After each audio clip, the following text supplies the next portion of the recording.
নোয়াখালীর অপারেটর বাঁধন পরিবহন তাদের বহরে যুক্ত করেছে নতুন 1 unit economy class AC bus. যে এই বাসটি চলাচল করবে নোয়াখালী থেকে কক্সবাজার রুটে।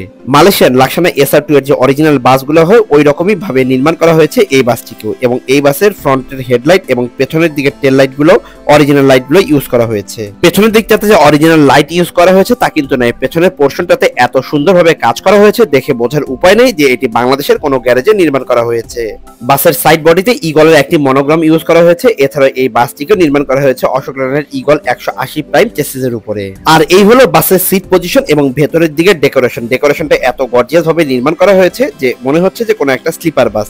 তবে না, এই বাসটি ইকোনমি ক্লাস এসি বাস। এই বাসটিতে 2:2 ফরমেশনে 11টা সারিতে সর্বমোট 45টি সিট অ্যাপ্লাই করা হয়েছে। তবে এই বাসের সর্বপ্রথম যে রোটারি রয়েছে সেখানে লেগ রেস্টের ব্যবহার করা হয়েছে। সিটগুলোর কালার কম্বিনেশন যথেষ্ট ভালো। সিটগুলোতে নরম নেক পিলো হেডরেস্ট ব্যবহার করা হয়েছে। এছাড়াও সিটগুলোর সামনের দিকে একটি করে হ্যান্ডবার এবং নিচের দিকে নেটের জালির ব্যবস্থা রাখা হয়েছে। সিটগুলোর ঠিক উপরের দিকে হ্যান্ড ক্যারিয়ারের ব্যবস্থা রাখা হয়েছে। এছাড়া বেশ কিছু স্পিকারের ব্যবস্থাও রাখা হয়েছে এবং সিটগুলোর ঠিক যাত্রীদের মাথার উপরের দিকে রিডিং লাইট এবং এসির ভেন্ট রয়েছে। রিডিং লাইটগুলো ইম্পোর্টেড, যে এই লাইটগুলো আমরা এর পূর্বে সৌদি এবং মিয়ামির গাড়িতে দেখতে পেয়েছি।